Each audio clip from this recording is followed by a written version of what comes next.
Dari Abu Hurairah radhiyallahu anhu ia berkata, Rasulullah sallallahu alaihi wasallam bersabda, "Man amana billahi wa bi rasulih wa aqama as-salata wa shama ramadhana kana haqqan 'ala Allah an yudkhilahu al-jannah. Jahada fi sabilillah aw jalasa fi ardihi allati wulida fiha." فقالوا يا رسول الله أفلا نبشر الناس قال إن في الجنة 100 درجة أعدها الله للمجاهدين في سبيل الله ما بين الدرجتين كما بين السماء والأرض فإذا سألتم الله فاسألوه الفردوس فإنه أوسط الجنة وعلى الجنة أراه قال وفوقه عرش الرحمن ومنه تفجر أنهار الجنة. Terjemahannya, kata Nabi SAW, ini ilmu yang dalam sekali ya. Satu hadis tapi bobotnya luar biasa. Kata Nabi SAW, barang siapa yang beriman kepada Allah dan Rasulnya, ya seperti kita sudah muslim ya, mendirikan sholat, berpuasa di bulan Ramadan, maka wajib bagi Allah memasukkannya ke dalam surga. Baik ia berjihad di jalan Allah atau hanya diam di tempat ia dilahirkan. Para sahabat bertanya, wahai Rasulullah, mengapa tidak kita beritakan kabar gembira ini pada orang-orang? Maka kata Nabi SAW, sesungguhnya di dalam surga terdapat 100 tingkatan yang Allah sediakan bagi para mujahid di jalannya. N-nya besar kata ganti Allah, antara satu tingkatan dengan tingkatan lainnya sebagaimana jarak antara langit dan bumi. Maka jika engkau meminta kepada Allah, mintalah surga Firdaus. Karena Firdaus itu terletak di tingkat paling utama dan juga tingkat tertinggi. Saya menduga, kata perawi hadisnya, beliau bersabda, di atas surga Firdaus, atapnya adalah singgasana Ar-Rahman. Di atasnya surga Firdaus, bukan atapnya, tapi di atas surga Firdaus adalah singgasana Allah. Dan sungai-sungai surga mengalir dari tempat itu. Ini baru saya bacakan terjemahannya. Kita akan masuk lebih dalam di dalam penjelasan hadisnya. Ya, namun sebelum kita panjang lebar membelah hadis-hadis ini, saya akan bacakan lanjutannya ya.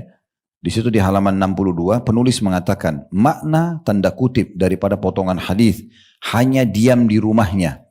Kan tadi dikatakan ya, siapa yang beriman kepada Allah dan hari akhir ya, siapa yang beriman kepada Allah dan Rasulnya, mendirikan sholat, berpuasa Ramadan, maka dia wajib masuk surga, baik dia berjihad atau dia duduk di negerinya saja.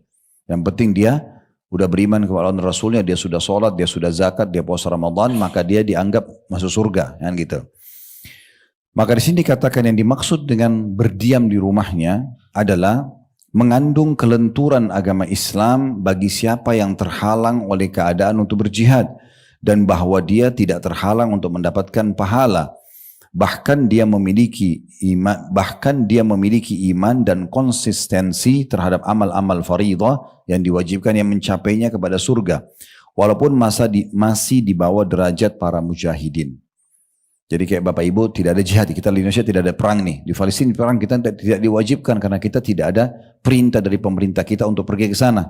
Kita bukan di lokasi ya, bukan lokasi yang sedang berperang ya, sehingga kita wajib berperang dan juga kita bisa membantu mereka dengan cara lain, dan kita juga bukan sedang berhadapan dengan musuh, maka kita tidak wajib, bukan fardu ain, tapi kita membantu mereka dengan cara-cara lain. Nah seperti ini kita sekarang lah kayak gini, kita beriman kepada Allah dan Rasulnya, kalau azan kita sholat, puasa Ramadan kita puasa ya, ada perintah zakat kita keluarkan zakat, maka kalau kita meninggal masuk ke dalam surga, gitu kan. Ini dimaksudkan oleh beliau, di sini penulis mengatakan makna hanya diam di dalam rumah ini berarti menandakan kelenturan agama Islam, di mana kalau orang yang terhalangi pergi berjihad, mereka tidak bisa perang, tetap mereka bisa dapatkan surga, ya, walaupun mereka di rumah-rumah mereka, yang gitu. Walaupun orang yang pergi berperang lebih tinggi derajatnya, kan gitu. Itu dimaksud dengan potongan ini.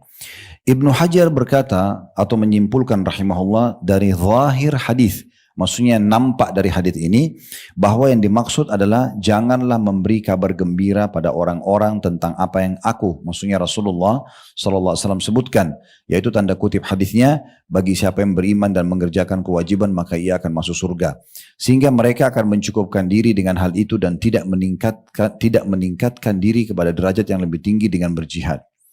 Maksudnya di sini kan ada tadi sahabat bilang, ya Rasulullah, kenapa kami tidak sampaikan berita gembira ini? Biarkan kami sebarkan. Ayo, cukup beriman kepada Allah dan hari akhir, sholat, zakat, puasa Ramadan, masuk surga. Ya, kata Nabi SAW, jangan. Kalau itu selalu dijadikan sebagai bahan ceramah terus menerus ya. Bukan kebetulan momennya kayak kita lewat sekarang kita bahas ya. Selalu jadikan pegangan, nanti orang-orang tidak mau berperang. Orang-orang tidak mau kejar derajat yang lebih tinggi. Ya. Tapi bukan berarti tidak boleh disampaikan. Cuma jangan jadikan itu selalu materi inti. Ya. Nah, seperti itu maksudnya. Kemudian dimaksud dengan potongan al-awsat, ya, yang paling adil dan paling utama. Kan tadi dikatakan Allah menyiapkan di surga 100 derajat bagi para mujahidin. 1 derajat jaraknya antara langit dan bumi. Dan kalau kalian minta surga, mintalah Firdaus karena dia awsatul jannah. Awsat ini bukan artinya pertengahan, tapi tempat yang paling utama. Ya. Hadits ini juga mengisyaratkan bahwa terkadang derajat seorang mujahid dapat diraih juga oleh selain mujahid. Kalau kita tidak sempat perang, bisa nggak kita dapat fasilitas seperti para mujahid di surga? Jawabannya bisa. Bagaimana caranya? Beliau mengatakan bisa jadi dengan niat yang tulus. Nanti kita bahas hadisnya Bapak Ibu sekalian. Kalau Bapak Ibu tulus sekali ingin mati syahid misalnya, toh kita juga akan mati di waktu itu dan di tempat itu kan. Kita mohon agar pada saat mati kita mati syahid. Kita tulus, walaupun kita mati di atas ranjang akan dapat pahala mati syahid. Sesuai dengan niat kita. Bapak Ibu ingin sekali haji, tapi belum Allah mudahkan gitu kan. Mungkin harta, mungkin kesempatan belum ada. Terus kita meninggal. Dengan niat itu kita dapat pahala haji. Karena kita sudah niat tulus tapi ya, karena Allah. Lalu kalau Bapak Ibu tanya saya, terus apa bedanya Ustaz kalau gitu orang yang pergi perang dengan orang niat saja? Beda. Karena kata Nabi SAW dalam hadis Bukhari, man hamma bihasanatin walam ya'malha, siapa yang niat mengerjakan satu perbuatan baik dan dia belum sempat mengerjakan. Niat haji tapi belum sempat haji, niat jihad tapi belum sempat jihad gitu kan. Maka dicatatkan baginya satu pahala lengkap. Fa'in amilah, kalau dia kerjakan, kutiba lahu asyru adhafi ila 700 ila adhafin katsira. Akan dicatatkan baginya kalau dia niatkan dan dia kerjakan 10 kali lipat pahalanya sampai 700 kali lipat sampai kelipatan yang banyak. Jadi beda orang yang eksekusi di lapangan dengan orang yang cuma niat. Cuma niat dapat pahala satu. Kayak misalnya Bapak Ibu mau tidur malam nih. Daripada tidur saja kosong, niatkan sebelum tidur tulus dari hati mau sholat tahajud. Sudah dapat pahala satu, lengkap tahajud.